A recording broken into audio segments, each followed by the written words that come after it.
Digi-hybridar, modus operandi. Il existe de par le monde, différentes approches, pour exercer l'hybridar, qui comme chacun sait, est aux antipodes de l'art hybride, dont le gros inconvénient est la redondance. Un fatras d'éléments composites, qui se nourrit de stéréotypes, foncièrement contre-productifs. Cependant, avec Razak le plasticien marocain, nous assistons à un concept original, qui porte son empreinte digitale.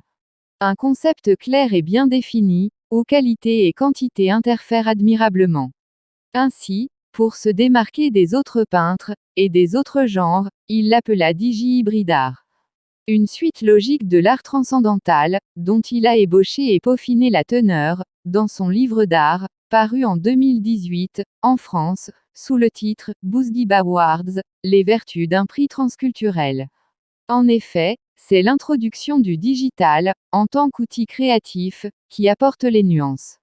Le plasticien digitaliste y expérimente un nouveau genre, dont l'art postmoderne est friand.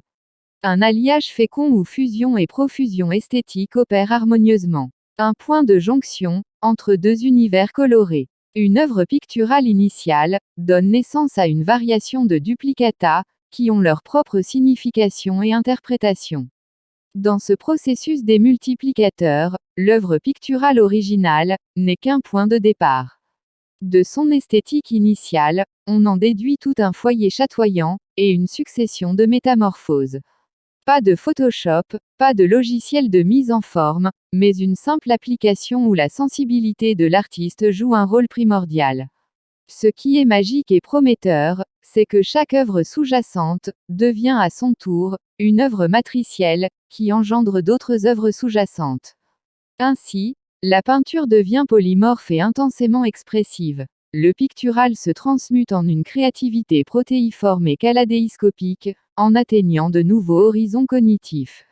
Au fur des tentations, le cycle coloré et sémantique de cette créativité sans fin devient une spirale montante, ouverte sur l'infini.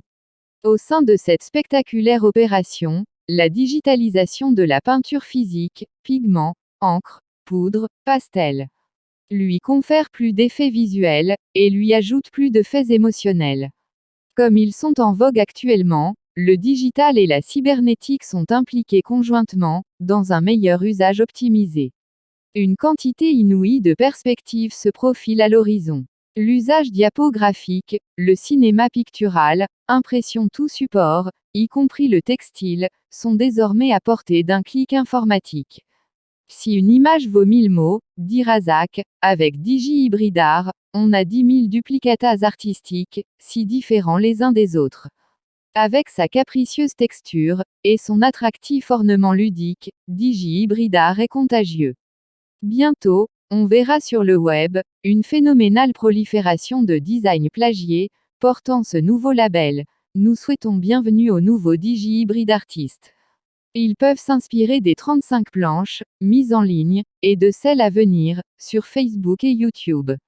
Pourvu que l'on ait l'affabilité de bien vouloir citer la source d'inspiration, comme font les vrais créateurs. Razak est un artiste peintre marocain, et un écrivain prolixe. Il a publié plusieurs livres en France, au Canada et au Maroc. Il est aussi le fondateur du Prix international de l'humour.